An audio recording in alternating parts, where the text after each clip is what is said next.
Get on my horse now. Mountain Man found frozen mother of four. His next move changed everything. That's what folks say. But no one saw what really happened up on that ridge. One man, buried in grief, stumbles on a wrecked wagon, 4 children clinging to life and a woman barely breathing. He could have turned away, just like the world did to him. But something made him stay. Something deeper than duty. Now whispers ride faster than the wind, about a stranger who took on a fight that wasn't his. But what did he see in her eyes that made him risk it all? And when the storm breaks, what truth will ride out with him? Every story brings us a little closer together. Before we dive in, drop a comment with where you're tuning in from.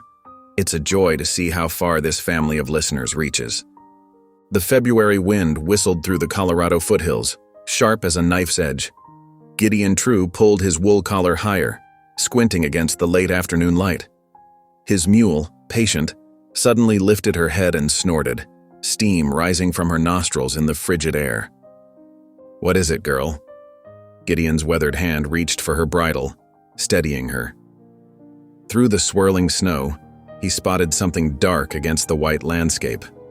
A wagon, listing badly to one side, half buried in a drift. The mountain man's keen eyes narrowed. No smoke rose from the wreck, no sign of life stirred. But something made him guide Patient closer, his instincts honed by years in the wilderness warning him to look closer. As he approached, his breath caught. A woman lay curled beside the broken axle, her dress crusted with ice. Beneath the wagon's torn canvas, 4 small shapes huddled together like winter rabbits in a burrow. Gideon dismounted quickly, his boots crunching in the snow. The woman's eyes fluttered open as he knelt beside her, pale blue, glazed with fever and fear. Her cracked lips moved. "Please," she whispered, "get us out." He touched her forehead gently. The skin burned despite the cold. "Name's Gideon True, ma'am. I'm here to help." The children emerged from their hiding place as he spoke. The eldest, a girl of about 10, held a toddler wrapped in a thin blanket. A boy of 7 or 8 supported his younger brother, who coughed wetly, specks of blood staining his lips. Gideon's heart, long dormant to others' troubles, clenched at the sight. The storm was building, temperature dropping with the sun. They wouldn't survive another hour out here. He moved with swift efficiency, years of mountain living having taught him the precious value of time. First, he pulled his prized buffalo hide from Patient's back. "Here now," he said, wrapping it around the 4 children. "This'll keep you warm." The eldest girl watched him with wary intelligence as he lifted their mother. "My name's Evie," she said, her voice trembling but determined. "That's my mama, Clara Barton." "Well met, Miss Evie." Gideon carefully arranged Clara across Patient's broad back, securing her with ropes from his pack. The woman had fallen unconscious, her breathing shallow. He turned to Evie, noting how she positioned herself between him and her siblings. "Can you ride?" he asked. She nodded, chin lifting. "Good girl." He led his horse forward. "Get on my horse now." His voice was firm but kind, brooking no argument while offering reassurance. The wind howled louder as he helped Evie mount, then lifted the other children up to sit before and behind her. The youngest boy's cough worried him most. That sound spoke of lung fever, and time was their enemy. "Sister Mercy's mission lies 4 hours north," he told Evie, taking the horse's reins. "Hold tight to the pommel and your siblings. We'll make it." The journey that followed tested them all. Snow cut sideways through the darkness, the wind stealing their breath. Gideon led them on foot, one hand on Patient's bridle, the other holding his horse's reins. He chose their path carefully, avoiding the deeper drifts, staying close to the tree line where the wind bit less fiercely. The children remained silent except for the sick boy's coughing. Evie kept them together, whispering encouragement, sharing what warmth the buffalo hide provided. Clara stirred occasionally on Patient's back, mumbling fevered words Gideon couldn't catch. His own hands grew numb, his legs aching with each step. But Gideon pressed on, driven by a purpose he hadn't felt in years. These children needed him. Their mother needed him, and something deep in his soul, something he'd thought long dead, responded to that need. The mission's lights appeared through the storm like answer to prayer. Sister Mercy herself opened the door at his pounding, her weathered face taking in the situation at a glance. "Bring them in," she ordered, already rolling up her sleeves. "Quickly now." Gideon carried Clara inside first, then helped Evie down with her siblings. The warm lamplight revealed how close they'd all come to freezing. Blue lips, ice-crusted clothes, eyes bright with exhaustion and fear. As Sister Mercy bustled about with blankets and hot tea, Gideon found himself unable to leave. He stood by the door, watching as the nun tended to the sick boy, as Evie helped her younger siblings shed their frozen clothes as Clara was settled near the fire. The mountain man's solitary life stretched behind him like a long shadow, but in this moment, something shifted. These 5 souls had crossed his path for a reason, and though he didn't yet understand why, he knew his life would never be the same. Dawn crept over the mountain peaks, painting the snow-laden clouds in shades of pearl and rose. Sister Mercy's mission emerged from the darkness, a sturdy log structure nestled against towering granite walls. Thin wisps of smoke curled from the stone chimney, and warm lamplight glowed behind frost-covered windows. Gideon guided his weary horse and mule to the heavy wooden door, his muscles aching from the hours of trudging through deep snow. Before he could knock, the door swung open, revealing Sister Mercy's weathered face, her gray hair tucked neatly beneath her habit. "Bring them in quickly," she ordered in her accented English, eyes taking in the situation with practiced efficiency. "The fire is hot, and I have broth warming." Gideon carried Clara's limp form inside first, laying her gently on a pallet near the crackling hearth as Sister Mercy directed. The nun's skilled hands checked Clara's pulse and temperature, her expression grave but determined. "Evie, child," Sister Mercy called to the eldest girl, who stood dripping melted snow onto the plank floor. "Help your brothers and sister out of these wet things. There are warm blankets in that chest." The mission's main room was simple but welcoming, rough-hewn walls decorated with a wooden cross and dried herbs hanging in neat bundles. A pot of soup bubbled on the cooking hearth, filling the air with the scent of sage and rabbit. Sister Mercy turned her attention to Isaac, the youngest boy, whose breathing came in shallow gasps. She pressed her hand to his feverish forehead, then moved swiftly to her shelves of medicines and herbs. "Gideon, I need water boiled and more wood for the fire," she instructed, measuring willow bark into a cup. "The storm isn't finished with us yet." The mountain man nodded, grateful for the practical tasks. He'd spent so many years alone in his cabin that the presence of others felt strange, yet something in him responded to their need. His hands remembered old skills as he stacked logs and hung the iron kettle. While Sister Mercy worked mixing a pungent mustard paste for Isaac's chest, Clara stirred restlessly on her pallet. Her fever-bright eyes opened, unseeing, and her voice came out in broken whispers. "Samuel," she called, reaching for someone who wasn't there. "Samuel, the preacher knows. He knows about the deed." Her words faded into unintelligible murmurs before she slipped back into troubled sleep. Sister Mercy exchanged a look with Gideon but said nothing, focusing instead on spreading the mustard paste across Isaac's small chest. The boy whimpered, and Evie was there instantly, holding his hand and singing softly, a hymn their mother must have taught them. The hours passed slowly. Gideon maintained the fire, helped Sister Mercy change cold compresses, and watched the storm strengthen outside the thick windows. Snow fell in heavy curtains, driven by wind that made the chimney moan. He found himself grateful they'd reached the mission when they had. The trail would be impassable now.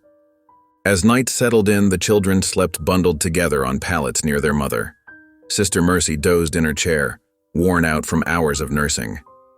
Only Gideon remained awake, standing his self-appointed guard at the door. The floorboards creaked softly behind him.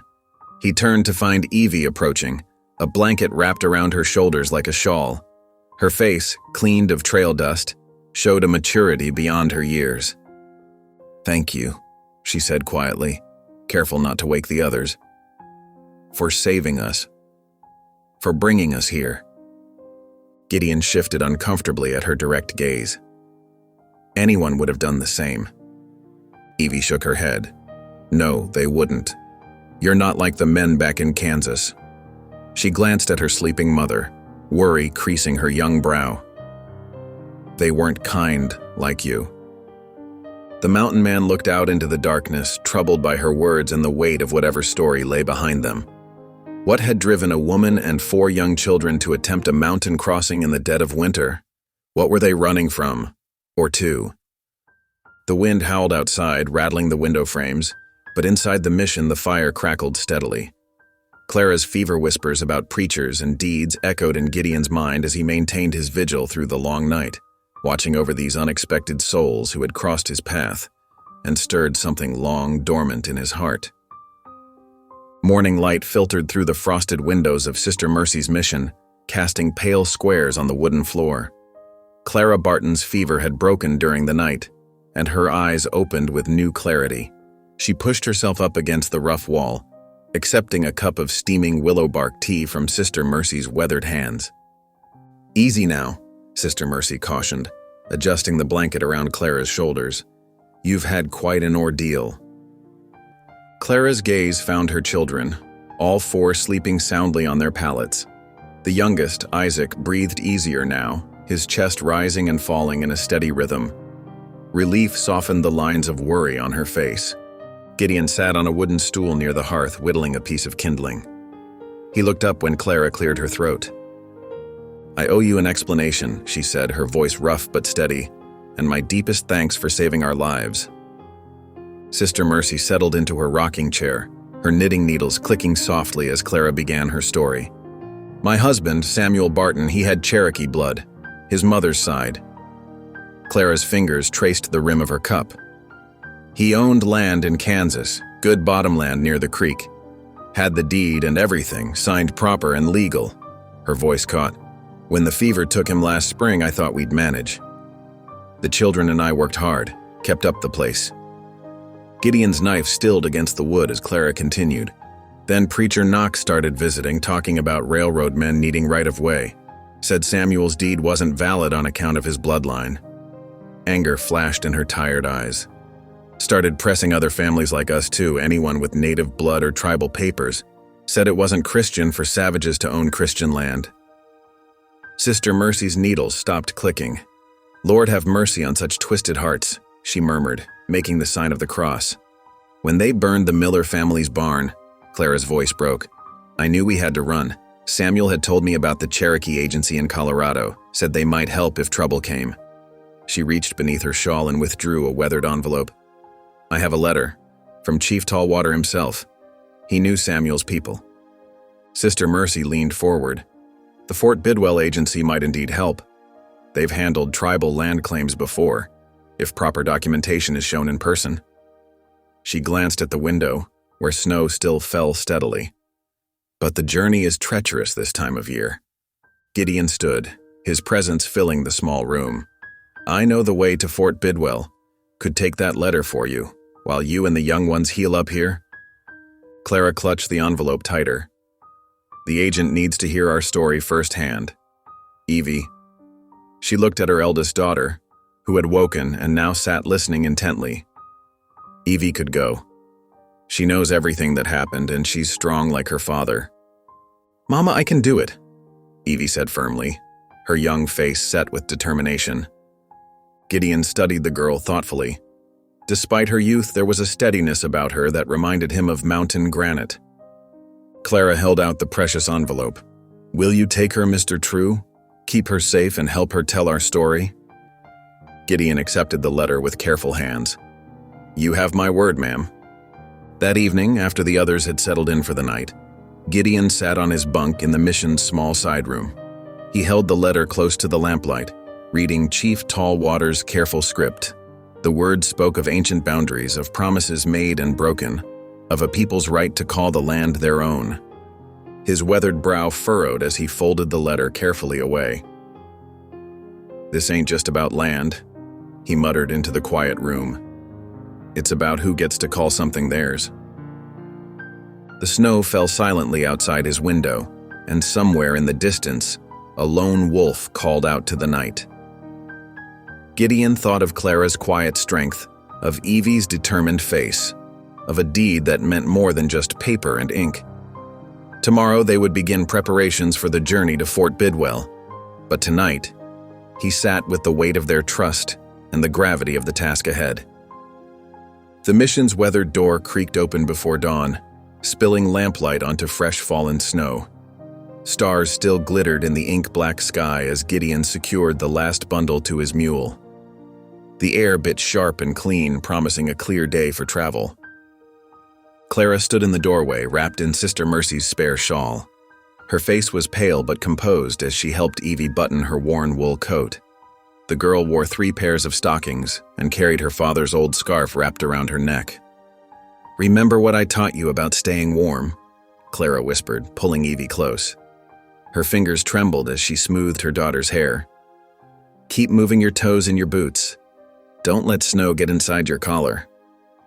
"I'll be fine, Mama," Evie assured her, brave despite the quiver in her voice. "Mr. True knows the way." Sister Mercy appeared beside them, her black habit dusted with flour from early morning baking. She pressed a cloth-wrapped package into Gideon's rough hands. "Healing herbs," she explained in her thick German accent. "Willow bark for fever, yarrow for bleeding." She added a small leather pouch that clinked softly. "And coins from our alms box. God provides for those who serve justice." Gideon nodded gravely, tucking both packages into his saddlebags. "Much obliged, sister." Clara hugged Evie one final time, whispering prayers and blessings through trembling lips. "May the Lord watch between me and thee while we are absent one from another." 10 days, Gideon reminded them quietly. "We need to reach Fort Bidwell in less than 10 days, before the next big storm." He studied the 60 miles of icy ridgelines that lay between them and the Cherokee Agency. Best get moving while the sky's clear. Evie mounted Gideon's horse with practiced ease, though her eyes glistened with unshed tears. Clara stepped back into Sister Mercy's steady embrace as Gideon led them away from the mission's warmth and into the steel-cold morning. The first hours passed in tense silence. Gideon kept a careful pace, watching for ice beneath the fresh snow. The sun rose pale and distant, offering little warmth. Their breath clouded in the air as they climbed steadily higher into the foothills. "Mr. True?" Evie's voice finally broke the quiet around midday. "How come you live all alone up in these mountains?" Gideon kept his eyes on the trail. "Prefer it that way." "But don't you get lonely? Don't you have any family?" He clicked his tongue, urging the mule around a fallen log. "Ain't much for talking, girl." But Evie persisted, her questions as steady as winter rain. "Did you ever have children? My papa always said a man needs family to keep his heart warm." Gideon's shoulders stiffened. He'd spent years building walls against memories like these, but something in the girl's innocent questions chipped at his defenses.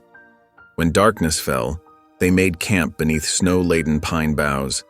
Gideon built a small fire while Evie spread their blankets on pine needles.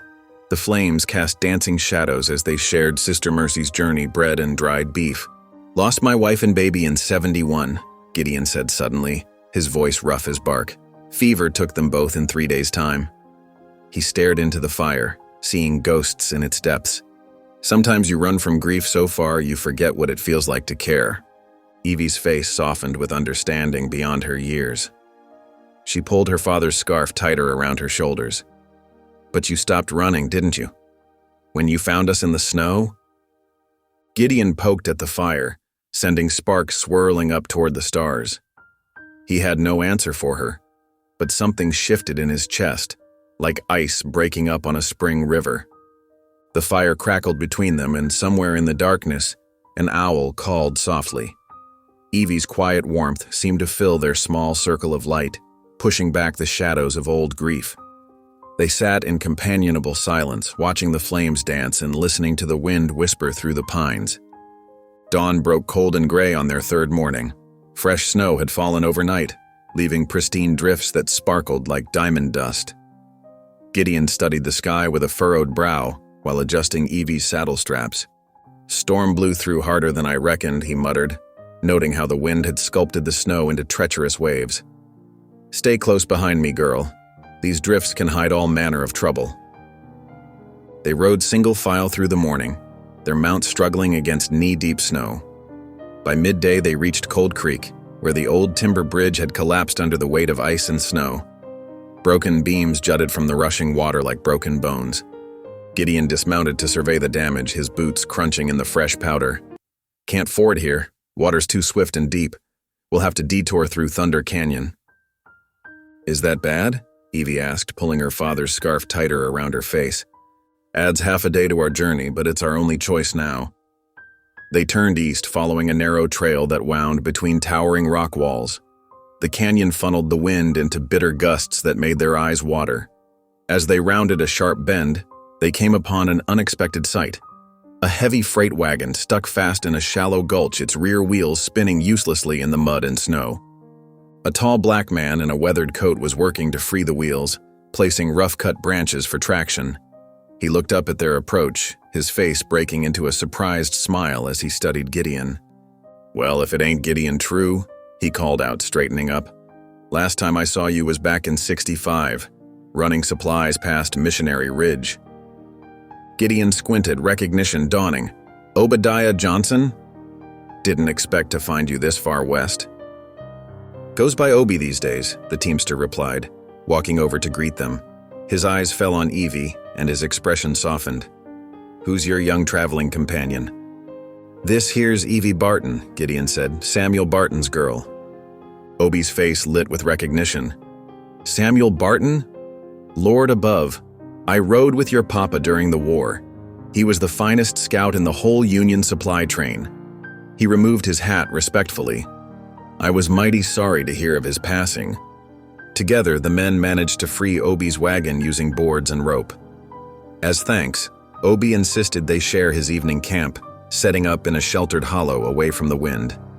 Soon, the aroma of coffee and beans filled the air as Obi stirred his cooking pot over a crackling fire. "So what brings you two out in such weather?" Obi asked, passing tin cups of steaming coffee to Gideon and a smaller cup of warm milk to Evie. Gideon explained their mission to Fort Bidwell, and Clara struggled to keep her land. Obi's usually cheerful face grew serious as he listened. "That preacher, would his name be Malcolm Knox?" Evie sat up straighter. "That's him, the one who said Papa's deed wasn't real?" Obi spat into the fire. "I passed him on the trail 2 days back. He's traveling with some fancy railroad lawyer, heading for Fort Bidwell themselves. Overheard them talking about clearing up land disputes before spring." He shook his head grimly. "Nothing good comes from men like that talking about clearing anything." Gideon's jaw tightened, his eyes hardening in the firelight. "We better beat them there," he said quietly. "How far ahead are they?" "They're taking the main road, slower going but safer. I can carry you part way on my route through Thompson Pass. It'll save you near a day's ride." Obi gestured to his wagon. "Got room up front, and the horses could use a rest." Evie looked hopefully at Gideon, who nodded slowly. "Much obliged, Obi. We'll take any help we can get." They shared a simple but filling supper of beans, salt pork, and journey bread. Obi told stories about Samuel Barton's cleverness during the war, making Evie smile with tales of her father's bravery. The girl finally dozed off wrapped in blankets near the fire, while the men spoke in low voices about the challenges ahead. "Knox has powerful friends," Obi warned. "Railroad money talks mighty loud these days." "Truth talks louder," Gideon replied, his hand unconsciously touching the pocket where Clara's letter lay. "If we can just get there in time." The fire crackled between them, sending sparks up toward the star-filled sky. Tomorrow would bring its own trials, but for now, they had found an unexpected ally in their race against time and treachery. The winter sun climbed high as Obi's wagon creaked to a halt at the fork, where their paths would split. The teamster had pushed his horses hard through the early morning hours, covering ground that would have taken Gideon and Evie nearly half a day to traverse alone. "This is where we part ways," Obi said, helping Evie down from the wagon seat. "Follow this arroyo south. It'll lead you straight to Stillwater. Good place to resupply before the last push to Fort Bidwell." Gideon clasped the teamster's hand firmly. "We're in your debt, Obi." "Just see justice done," Obi replied, his dark eyes serious. "That'll be payment enough." They mounted their horses and watched Obi's wagon disappear around a bend before turning south. The arroyo stretched before them like a frozen river, its steep walls offering some shelter from the biting wind. Their horses' hooves crunched through the crusty snow as they maintained a steady pace. By early afternoon, the weathered buildings of Stillwater came into view. The small town huddled against the winter like a gathering of tired pilgrims, smoke rising from chimneys in thin gray ribbons. Gideon led them to the general store, its windows glazed with frost. "We'll get supplies and move on quick," he told Evie, helping her dismount. "No lingering." The store's bell tinkled as they entered. Warmth from a pot-bellied stove in the corner wrapped around them like a blanket. While Gideon gathered oats and tack supplies, he gestured for Evie to warm herself by the fire. Two men in heavy coats stood near the counter, their voices low but carrying in the quiet store. Gideon's hands slowed as he caught fragments of their conversation. $500 for information leading to her capture. Woman with 4 young ones heading west? Clara Barton's her name. Gideon's spine stiffened. He glanced at Evie, still innocent by the stove, then back at the men. One of them was studying a posted notice, his finger tracing across the page. The man suddenly looked up, his gaze falling on Evie. Recognition flashed across his face. "Hey, ain't that the Barton girl?" he said, nudging his companion. Gideon moved fast. In 3 long strides, he reached Evie, scooped her up, and bolted through the store's back door. Behind them, chairs clattered and boots thundered on wooden floors. "Hold on tight," he ordered, swinging onto his horse and pulling Evie up in front of him. They galloped down the alley and out of town, snow flying from their horses' hooves. Only when the sound of pursuit had faded did Gideon slow their pace, turning off the main trail into a deep ravine. "We'll camp here tonight," he said, helping a shaking Evie dismount. "Those men won't find us in the dark." They made a small fire in the shelter of the ravine walls, keeping the flames low to avoid detection. Evie sat close to the warmth, her young face troubled in the flickering light. "Are they going to catch Mama?" she whispered. Gideon looked at the girl, seeing fear in her eyes that no child should have to carry. He settled beside her, his voice gentle but firm. "No, they won't. We're going to make it to Fort Bidwell, and we're going to make things right. Your mama's got good people watching over her at the mission." Evie nodded, but her shoulders remained tense. Gideon reached into his coat, fingers finding a small object he hadn't touched in years. He pulled out a tin cross, tarnished with age, but still beautiful in its simplicity. "This belonged to my wife," he said softly, turning it in his weathered hands. "She wore it every day of her life. Even in the hardest times, it gave her strength." He held it out to Evie. "She'd want you to carry it now." Evie took the cross with trembling fingers, cradling it like it was made of spun glass. "Really? For me?" "For you," Gideon confirmed, watching as she carefully slipped the chain around her neck. The cross caught the firelight, gleaming against her coat. They sat in comfortable silence, the fire crackling softly while shadows danced on the ravine walls. The bounty hunters were still out there, Gideon knew. But looking at Evie's face, calmer now, one hand clasped around the cross, he felt a fierce certainty that they would complete their mission. Dawn broke pale and thin over the eastern ridges. The heavy snowfall had finally ceased, but in its place, a knife-sharp wind whipped across the open country, stinging their faces and making their eyes water. Gideon pulled his collar higher as he helped Evie secure her bedroll to the saddle. "How much further?" Evie asked, her breath forming little clouds in the frigid air. "There's a Lakota camp near here," Gideon replied, checking the cinch on his horse. "Got an old friend there might help us." They rode for an hour through scattered pine stands until smoke from cooking fires appeared ahead, rising straight up in the still morning air. As they approached, children playing among the lodges spotted them first, calling out in Lakota to alert the camp. Dogs barked and several men emerged to watch their approach. Gideon raised his hand in greeting, speaking a few careful words in Lakota. A woman emerged from one of the larger lodges, her dark hair streaked with silver, wearing a beautifully beaded dress and shawl. Her weathered face broke into a warm smile. "Gideon True," she called out. "Many winters since you passed this way." "Too many, Nita," he answered, dismounting and helping Evie down. "We need your help." Inside Nita's lodge, the air was warm and fragrant with sage and pine smoke. As they settled on buffalo robes near the fire, Gideon explained their mission and produced Samuel's letter. Nita listened intently, her eyes growing serious as she examined the tribal seal. "This seal," she said, running her fingers over the mark, "it is genuine, made by the sacred pipe carriers of the Cherokee Nation." She looked at Evie with gentle eyes. "Your father understood the old ways, child. He knew that truth must be witnessed by both paper and spirit." Evie leaned forward, eager to hear more. "Did you know my father?" "I knew of him," Nita replied, her voice soft with respect. "He was known among many tribes as a man who walked in two worlds with honor. He believed in tribal justice, that all people must be treated with fairness under both white man's law and native law." Tears welled in Evie's eyes, but she sat straighter, pride visible in her young face. Nita reached for a bundle beside her bed, unwrapping it to reveal a pair of beautifully beaded moccasins. "The path ahead is hard," she said, offering them to Evie. "These will keep your feet strong. They were made for my granddaughter, but the spirits say they belong to you now."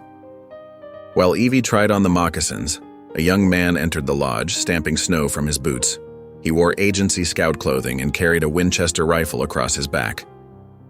"I am Jonah," he announced, nodding to Gideon. "I ride for the Fort Bidwell agency." His face grew serious. "The preacher you speak of, he arrived 2 days ago with papers of his own." Gideon's hands tightened on his saddle horn. "What kind of papers?" "Documents claiming the land was sold before Samuel Barton's death. But there is something wrong about them. The ink smells too fresh." Jonah adjusted his rifle strap. "I can guide you through the quick paths for part of your journey. The moon will be bright tonight." "Then we ride tonight," Gideon declared, his voice hard with determination. He turned to Evie. "You ready for this, girl?" Evie stood in her new moccasins, one hand clutching the tin cross around her neck. "Yes, sir. For Mama." As the sun began to set, they prepared to leave. Nita embraced Evie warmly, whispering a blessing in Lakota. She pressed a small medicine pouch into the girl's hands. "For strength," she said, "and to remind you that your father's people stand with you." The moon rose full and bright as they set out, Jonah leading them along hidden trails between the ridges. Their horses' hooves made soft sounds in the crusted snow, and their breath frosted in the cold moonlight. Evie rode close to Gideon, her new moccasins warm, her father's letter secure against her heart. Behind them, the smoke from the Lakota camp rose straight up into the star-filled sky, like a prayer ascending into the vast winter night. The moon had slipped behind the western peaks when Gideon and Evie finally caught sight of Fort Bidwell's stockade walls. Wooden gates rose dark against the star-filled sky, closed tight for the night. Lanterns flickered at guard posts, casting long shadows across the packed snow. "We'll camp here," Gideon said quietly, guiding their horses into a sheltered grove of pines just beyond rifle range of the fort. "Gates don't open till dawn anyway." Evie nodded, too tired to speak. Her muscles ached from days in the saddle, but something stronger than weariness kept her alert, the weight of tomorrow's task pressing on her young shoulders. They made camp with practiced efficiency, movements refined by their days on the trail together. Gideon built a small fire, screening it from the fort's view with his saddle blanket. He heated the last of their coffee and pulled out 2 strips of dried beef from his saddlebag. "Here," he said, handing Evie her share. "Need your strength for tomorrow." They ate in silence, watching sparks spiral up into the darkness. When Evie finished, she pulled Samuel's letter from inside her coat, studying it by firelight. The tribal seal seemed to gleam with its own power. Gideon cleared his throat. "Reckon we should talk about tomorrow."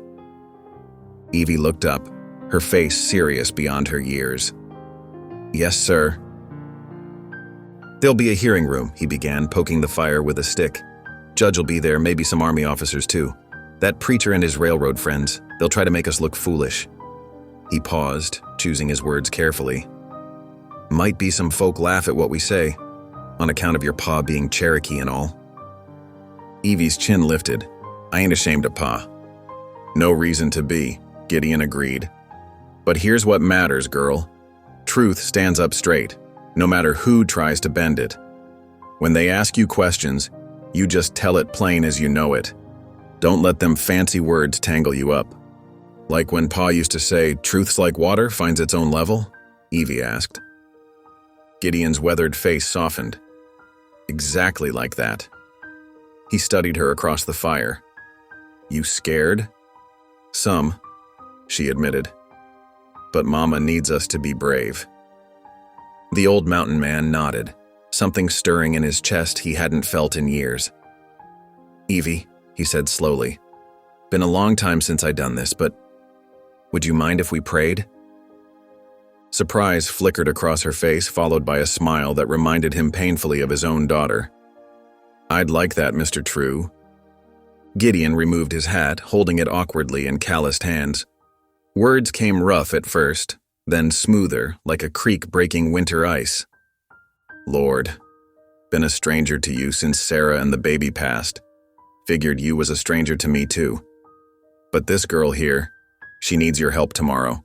Her mama needs it. So if you're listening," his voice caught, "just help us stand straight with the truth. Amen." "Amen," Evie whispered, clutching the tin cross around her neck. They bedded down under shared blankets, the fire burning to coals. Sleep came in fits and starts until false dawn began to pale the eastern sky.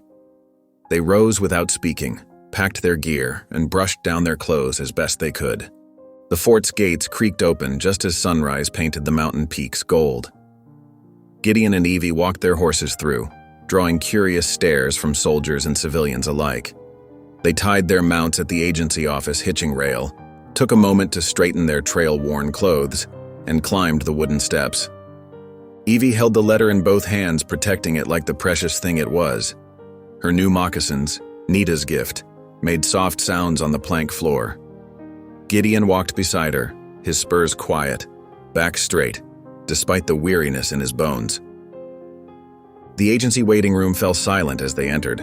Well-dressed men in Eastern suits paused their conversations to stare. A woman in a fine bonnet whispered behind her hand to her companion.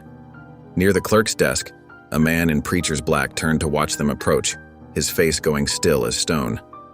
But Gideon and Evie walked steady, carrying with them the dignity of mountain trails and answered prayers, of truth that found its level like spring melt flowing true. They stopped before the clerk's desk, snow melting from their boots onto the polished floor. "Name?" the clerk asked, dipping his pen. Gideon placed a gentle hand on Evie's shoulder. "We're here about the Barton land claim," he said, his voice clear in the hushed room. "And we've come to speak truth." The agency hearing room stretched long and austere, morning light filtering through tall windows onto worn floorboards. A dozen wooden chairs faced the judge's raised desk, where Colonel Harrison Meyer, serving as both military commander and circuit judge, peered down at them through wire-rimmed spectacles. "Present your evidence," he commanded, his voice carrying the weight of 30 years frontier service. Gideon stepped forward, his boots suddenly loud in the quiet room. "Your Honor, we bring a sealed letter bearing the mark of Chief Tallwater himself, confirming Samuel Barton's rightful claim to the Kansas territory in question." Evie moved beside him, carefully unfolding the precious document with trembling fingers. The tribal seal caught the sunlight, its red wax still sharp and clear despite their long journey. The judge accepted the letter, examining it with careful attention. His eyebrows lifted slightly at the sight of the official Cherokee seal. "And the child?" he asked, looking at Evie. "You witnessed these events?" "Yes, sir," Evie said, her voice small but steady. "Pa bought that land fair, worked it 7 years before the fever took him. Then Preacher Knox, She swallowed hard. "He said Pa being Cherokee made the deed worthless, said no Indian blood could hold Christian soil." A murmur rippled through the small crowd of clerks and observers. The judge raised his hand for silence. Go on, child. Railroad men started coming round offering pennies on the dollar. When Mama refused, they threatened to take us all away. Evie's voice grew stronger as she spoke. That's when Preacher Knox said he'd make sure we lost everything on account of being mixed blood. The judge frowned, studying the letter again. This seal appears genuine, and the signature of Chief Tallwater carries considerable. The hearing room door burst open with a bang. Preacher Malcolm Knox strode in, his black coat swirling, followed by two men in expensive suits. He brandished a paper in his fist. Your Honor, Knox's voice boomed through the room. I have here a bounty notice for one Clara May Barton, wanted for abandonment of property, theft of livestock, and willful fraud against the church treasury. Gideon's hand instinctively moved toward Evie's shoulder, but the girl stood straight and unflinching. The local sheriff, a weather-beaten man named Tate, stepped forward from his post by the door. Colonel Meyer, sir, if there's a legal warrant. The judge sighed heavily, removing his spectacles. Sheriff, what exactly does this warrant claim? Says here the woman abandoned legally forfeited property, took 2 horses that weren't hers, and… The sheriff squinted at the paper. Misappropriated church funds meant for widows' relief. Lies! Evie cried out. Mama never stole nothing. Those horses were ours, and that money was Pa's burial fund. Sheriff, the judge said reluctantly, given the serious nature of these accusations, I have no choice but to delay these proceedings for 24 hours while we investigate these claims. He turned to Gideon and Evie. You'll both need to be held for questioning. Your Honor, Gideon's voice was tight but controlled. The girl's done nothing wrong. She's just 10 years old. The judge nodded. Miss Barton can stay in the clerk's quarters under supervision. Mr. True, you'll be held in the fort's detention room until we sort this out. 2 deputies stepped forward. Gideon didn't resist as they took his arms, but his eyes burned with barely contained fury. Not at the lawmen, they were just doing their duty, but at Knox, standing there with his false piety and cruel smile. Mr. True? Evie's voice quavered for the first time that day. It's all right, girl, Gideon said softly. Truth finds its level, remember? You just hold on to that letter tight. They led him down a narrow hallway to a small holding room with iron bars across the window. The cell door clanged shut, the sound echoing off stone walls. Through the bars, he could see a sliver of morning sky and hear Evie's muffled sobs as the clerk's wife led her away. Gideon pressed his forehead against the cool iron, feeling rage and fear twist in his gut. 7 days of hard riding, all their careful plans, derailed by Knox's lies. But even as anger rose in him like a tide, he felt something else, something that surprised him. There was no violence in his heart, no desire to break these bars or hurt those who'd wronged them. Instead, he found himself thinking of Clara's quiet strength, of Evie's unflinching courage before the judge. He thought of Samuel Barton, a man he'd never met, fighting for his family's future against the same kind of hatred. Gideon sank onto the narrow cot, still wearing his trail-dusty coat. Outside his barred window, the morning sun climbed higher over Fort Bidwell's walls, marking the start of the longest day of waiting he'd ever known. The mission's wooden floors creaked beneath Clara's careful steps as she moved from her sickbed to the window. 2 days of rest and Sister Mercy's herbal teas had worked wonders, though worry for Evie still gnawed at her heart. The afternoon sun cast long shadows across the snow-dusted yard, where her younger children played under the watchful eye of Martha Whitaker, another mission resident. Sister Mercy burst through the door, her usually calm demeanor shaken. In her weathered hands, she clutched a yellow telegram paper. Clara, news from Stillwater Station, forwarded through Obie's last stop. Clara's fingers trembled as she took the paper. The message was brief but clear. Arrested. Need Clara. Bring tribal rep. Arrested? Clara's voice caught. My Evie? And Mr. True? Sister Mercy nodded grimly. Obie's man said they reached Fort Bidwell, but something went wrong. The preacher arrived first. Clara's face hardened with resolve. She crossed to the trunk where her shawl lay folded. I have to go to them. You're barely recovered, Sister Mercy protested, but her eyes showed understanding. She watched Clara gather her things with determined movements. "Then I'm coming with you." "Sister, no. The mission needs you here." The older woman's laugh was sharp and certain. "The mission has Martha and 3 other sisters. What it doesn't have is someone who can testify to your character these past weeks." She was already pulling on her heavy wool coat. "Besides, you'll need a nurse if that cough returns." Within the hour, they had the mission's wagon hitched. Clara hugged each of her children tight, promising to return with Evie soon. 8-year-old Thomas tried to be brave, but his lip quivered. 6-year-old Sarah clung to her skirts. Little Isaac, still weak from fever, merely waved from Martha's arms. "They'll be safe here," Sister Mercy assured her as they climbed onto the wagon seat. Martha raised 5 of her own before coming to help at the mission. Clara nodded, unable to speak past the lump in her throat. Her hand went to her neck, where Evie's tin cross hung on a leather cord, the same cross Gideon had given her daughter. The metal was warm against her skin, a constant reminder of what she fought for. The wagon rattled down the mission path, every bump sending jolts through Clara's healing body. Sister Mercy handled the reins with surprising skill, guiding their 2 draft horses through the rutted snow. The afternoon sun cast their shadow long across the white ground. "I never thought I'd be racing to a fort again," Sister Mercy said after a while. "Last time was during the war, carrying medical supplies to field hospitals." She clicked her tongue at the horses. "But God puts us where we're needed when we're needed." They made steady progress through the afternoon, though not as fast as Clara wished. Every mile seemed to stretch endlessly. Every thought turned to Evie in some cold fort room, to Gideon, who had risked everything to help them. Near sunset, they heard the familiar jingle of mule tack. Around a bend in the trail came Obie Johnson, leading his freight wagon. He pulled up short at the sight of them. "Miss Clara, sister." He swept off his hat. "I was headed back to check on you folks. Got word about the trouble at the fort." "We're going there now," Clara said. "But the wagon's slow." Obie's face split in a wide grin. "Well, now my mules are fresh and I know every shortcut between here and Fort Bidwell." He turned his wagon around with practiced ease. "Let's hitch your team behind mine. My Lucy and Belle can pull us all twice as fast as them draft horses." True to his word, Obie's mules set a swift pace. He knew which slopes to avoid, which frozen streams were safe to cross. As darkness fell, he produced a lantern to light their way. They took turns sleeping in the wagon bed while others drove, though Clara found little rest.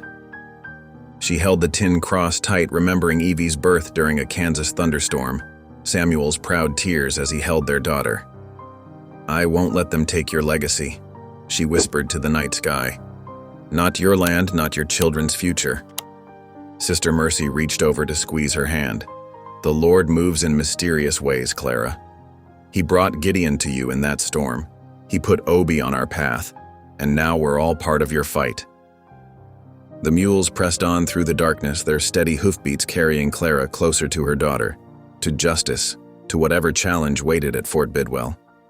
Her body ached from the journey, but her spirit grew stronger with each mile. She was done running, done hiding. It was time to stand and fight for what was right. The moon hung low over Fort Bidwell as Clara's wagon rolled through the quiet streets. Lamplight glowed in scattered windows, and somewhere a dog barked at their passing. Sister Mercy guided the tired mules toward the courthouse square, where a crowd had already begun to gather despite the early hour. Clara's legs shook as she stepped down from the wagon. The long journey had taken its toll, but determination kept her moving forward. Obie offered his arm for support, and Sister Mercy walked close behind, carrying her medical bag and a bundle of documents. The courthouse doors stood open, morning light spilling across worn wooden steps. As Clara climbed them, each step felt like a mountain, but she refused to falter. The murmur of voices grew louder as they approached the hearing room. Just then, a flash of movement caught her eye. "Mama!" Evie's voice rang out across the crowded space. The girl darted between onlookers, her face streaked with tears of relief. Clara dropped to her knees, gathering her daughter close. "My brave girl," she whispered, pressing kisses to Evie's dust-streaked face. "My precious, brave girl." A shadow fell across them. Clara looked up to see Gideon True standing nearby, his expression softened by something that might have been pride. His clothes were wrinkled from his night in the jail cell, but he stood tall and unbowed. "Judge released me at dawn," he explained quietly. "Said there wasn't proper cause to hold us." His eyes met Clara's. "Your timing's good. Hearing's about to start." Sister Mercy stepped forward, straightening her habit. "Then let's not keep justice waiting any longer." They entered the hearing room together. Morning sun streamed through tall windows, catching dust motes in golden beams. The wooden benches were packed with townspeople, miners, and railroad men. At the front, Preacher Knox sat with his lawyer, both men turning to stare as Clara's group walked in. The judge, a weathered man named Harrison, peered down from his bench. "Mrs. Barton, I presume?" His voice carried authority, but not unkindness. "We've heard much about you these past days." "Yes, Your Honor." Clara's voice was clear and steady. She reached into her shawl and withdrew Samuel's letter, the tribal seal still intact. "I've come to defend my family's claim." A door opened at the back of the room. A tall man in traditional Cherokee clothing entered, followed by two tribal elders. Nita, the beadworker who had helped Gideon and Evie, walked with them. The newcomers took their places near Clara's group. "The Cherokee Nation recognizes this claim," the tall man announced. "I am Joseph Running Bear, representative of the Tribal Council. We have examined the seal and signatures. They are authentic." Preacher Knox shot to his feet. "Your Honor, I have documents proving—" "Your documents," Running Bear interrupted firmly, "bear a seal that was retired 5 years ago. No valid tribal paper would carry it now." A murmur rippled through the courtroom. The judge studied both sets of papers carefully, holding them up to the morning light. His frown deepened as he compared the seals. "Furthermore," Sister Mercy spoke up, "I can testify to Mrs. Barton's character and the hardships her family has endured. She nearly died protecting her children and these papers." The judge nodded slowly. He looked at Evie, still holding tight to her mother's skirt. "Young lady, you've shown remarkable courage through all this. What would you tell this court about your family's claim?" Evie stood straight just as Gideon had taught her. "My papa was proud of his Cherokee blood, Your Honor. He said the land was a trust for all his children, not just a piece of paper to be bought and sold. He taught us to respect it like his people did." Clara squeezed her daughter's shoulder, heart swelling with pride. The judge set down his papers and cleared his throat. "I've heard enough," he declared. "This court finds Samuel Barton's deed valid and binding. The land claim stands." He fixed Preacher Knox with a stern look. "And I'll be forwarding these forged documents to the federal marshal for investigation." The courtroom erupted in voices. Knox and his lawyer gathered their things and hurried out a side door. But Clara barely noticed. She was wrapped in Evie's embrace, with Sister Mercy and Obi beaming beside them. Gideon stood back, a rare smile softening his weathered face. "Thank you," Clara said softly, looking up at him. "For everything." He nodded once, understanding all she couldn't say. Around them, the morning sun filled the courthouse with light, as bright and clear as truth itself. The morning after the hearing dawned clear and cold over Fort Bidwell. Frost painted delicate patterns on the courthouse windows as Gideon helped Clara navigate the maze of paperwork inside. His large hands looked out of place among the neat stacks of documents, but he handled each page with careful respect. "Sign here," the clerk instructed, pointing to another line. "And here." The scratching of Clara's pen filled the quiet room. Joseph Running Bear, the tribal representative, stood nearby. His eyes brightened when he saw Samuel's name again. "I knew your husband," he said softly to Clara. "He spoke often of the beauty of your land." He held out his hands. "If you permit, we would record this letter in our own archives. Such connections between families should be remembered." Clara nodded, touched by the gesture. Samuel would have wanted that. Outside, the winter sun had warmed the air slightly. Clara pulled her shawl closer and looked at Gideon. Would you like to see it? The land?" Her voice carried both invitation and hesitation. It's still under snow, but it's ours now, truly ours. Gideon studied her face for a long moment. Reckon I would, he said finally. They collected their horses from the livery, and for the first time, they rode together without fear, pushing them forward. The path wound through pine-covered hills, their branches heavy with fresh snow. Clara pointed out landmarks she remembered from their flight west, now transformed into peaceful signposts guiding them home. There, she said, reining her horse to a stop at the crest of a gentle rise. Below them stretched a valley, pristine white, broken only by a creek's dark ribbon and clusters of evergreens. That's our place. Gideon surveyed the land with experienced eyes. Good water source, he noted. Sheltered from north winds, your Samuel chose well. They rode down to where Clara's children waited at Sister Mercy's borrowed cabin. Little Isaac spotted them first, running out despite the cold. "Mr. True," he called, waving with mittened hands. Did you see our land?" Gideon dismounted carefully, his usual stoic expression softening at the boy's enthusiasm. "Sure did, young fella. Fine piece of ground you got there." Isaac bounced on his toes. "Will you stay?" "Just for a while?" He reached into his coat pocket and pulled out a piece of pine wood. "Could you make me a horse, like the ones you ride?" Gideon's hand moved unconsciously to the knife at his belt, the same one that had carved countless lonely evenings away in mountain camps. He looked at Clara, seeking permission. She smiled warmly. "We'd be glad of the company." The afternoon settled into a gentle rhythm. Gideon sat on the cabin's front step, his knife moving steadily through the soft pine. Isaac watched, fascinated, as shapes emerged from the wood, first rough, then refined. The other children drifted over one by one, drawn by the quiet magic of creation. "There," Gideon said at last, holding out the finished carving. A small horse stood proud in his palm, its mane caught in an eternal wind, its legs ready to run. Isaac cradled it like treasure.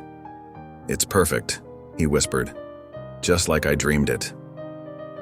Clara watched from the doorway as her son showed off his gift to his siblings. Something tight in her chest began to loosen.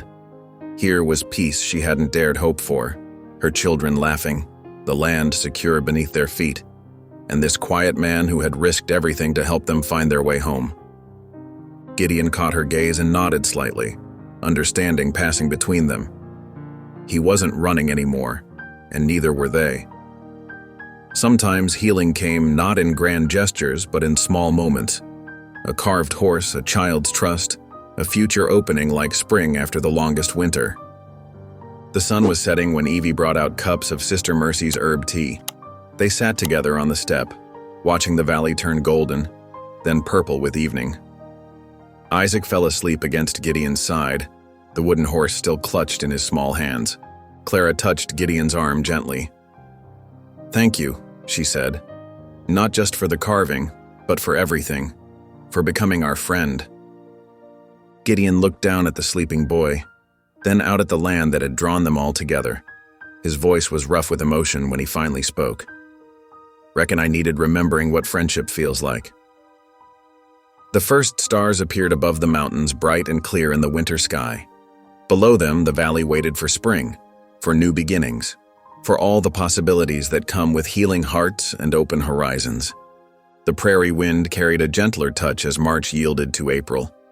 Snow retreated into shadowed hollows, revealing tender green shoots beneath. The land seemed to exhale after winter's long grip, and with that breath came new life to Clara's homestead. Morning sun glinted off fresh-cut timber as Gideon and Obi worked together on the cabin's frame. Their hammers rang out a steady rhythm across the valley, punctuated by friendly banter and shared water breaks. The skeleton of what would become Clara's new home rose steadily, 4 solid walls and a pitched roof to weather whatever storms might come. "Pass that crossbeam," Obi called from his perch on the frame. His skilled hands, calloused from years of freight work, made quick work of each joint and brace. "Reckon this'll stand strong for generations." Gideon hefted the beam up.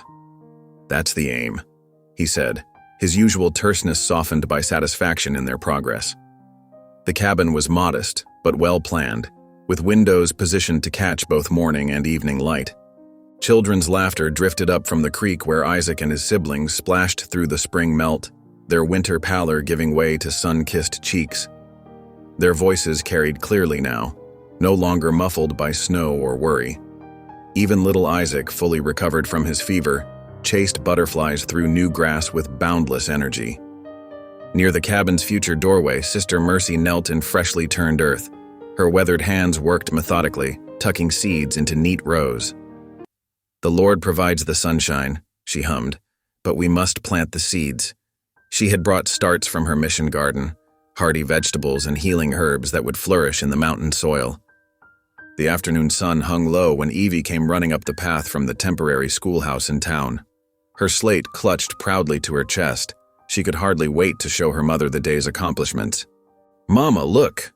She held up the slate covered in careful chalk letters. "I spelled responsibility right on the first try." Clara paused in hanging wash to admire her daughter's work. "Beautiful writing, sweetheart.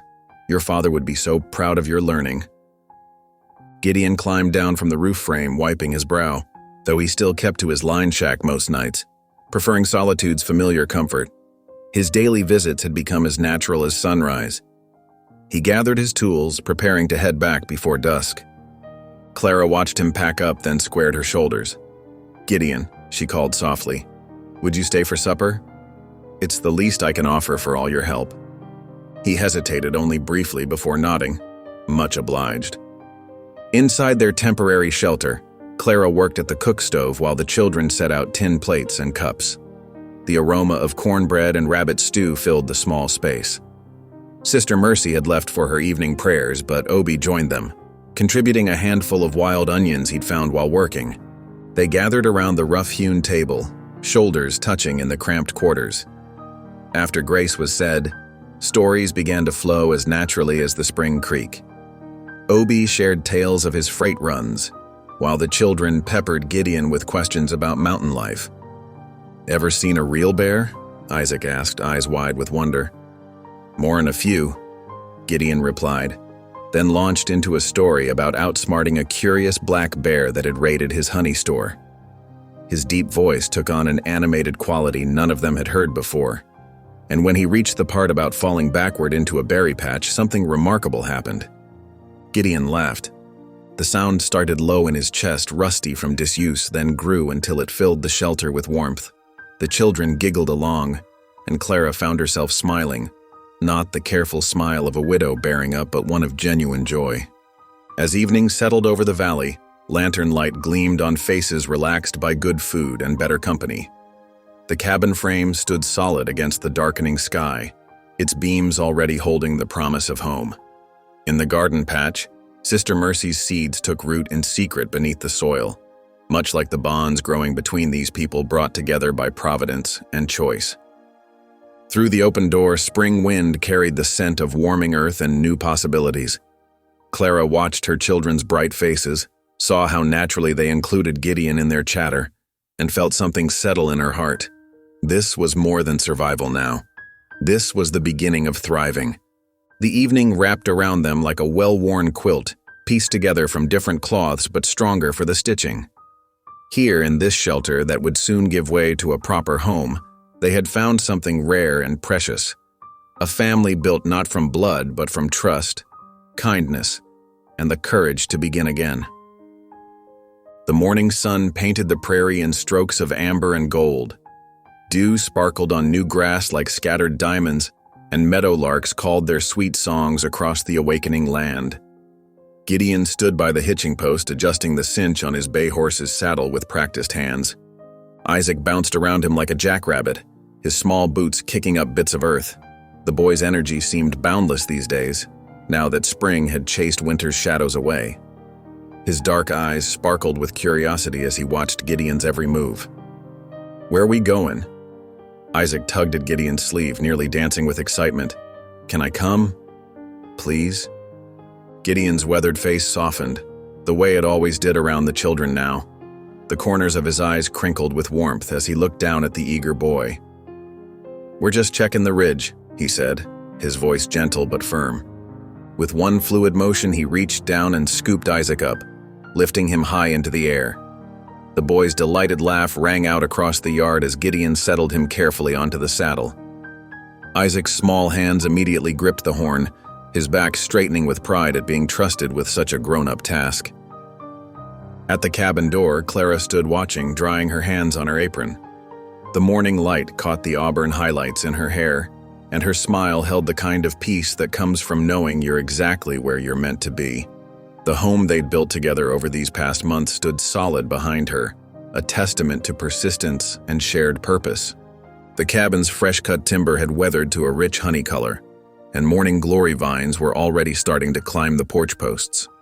Smoke curled from the stone chimney, carrying the scent of coffee and breakfast bread on the breeze.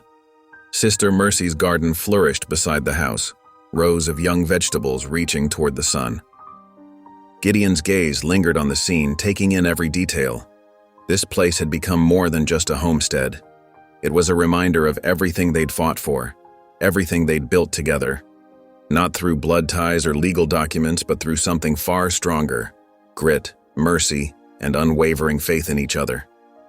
He remembered that desperate night in the snow, finding Clara and her children half frozen by their broken wagon.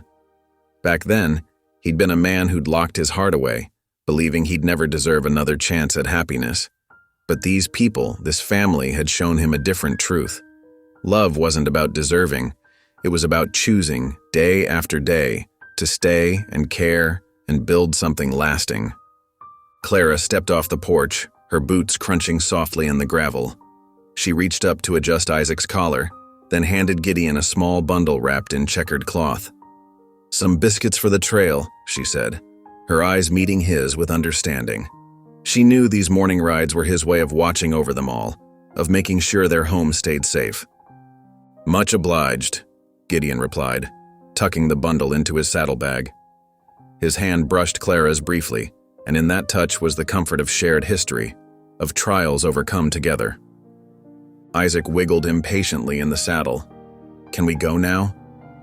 I want to see if the eagle's back at her nest." Gideon swung up behind him, gathering the reins in one hand while the other stayed secure around the boy's middle. The horse shifted beneath them, eager to move out. As they turned toward the ridge trail, Gideon looked back one more time at the home and family he'd never expected to find. The prairie stretched out before them, awash in golden morning light. New grass rippled like waves in the gentle breeze, and wildflowers dotted the rolling land with splashes of purple and yellow. Everything glowed with the promise of spring, of new beginnings and growing things. In that moment, watching Isaac point excitedly at a hawk soaring overhead, Gideon felt the last pieces of his old armor fall away. Here, finally, was peace. Here was purpose. Here was the family he'd thought forever lost to him, restored not through blood or law, but through the simple, profound choice to love and stay. The horses' hooves beat a steady rhythm against the earth as they rode toward the ridge, father and son in all the ways that truly mattered, under a sky as wide and bright as hope itself. If this story made you pause, reflect, or even smile, don't forget to subscribe. I post daily, and the next story might be exactly what you need to hear.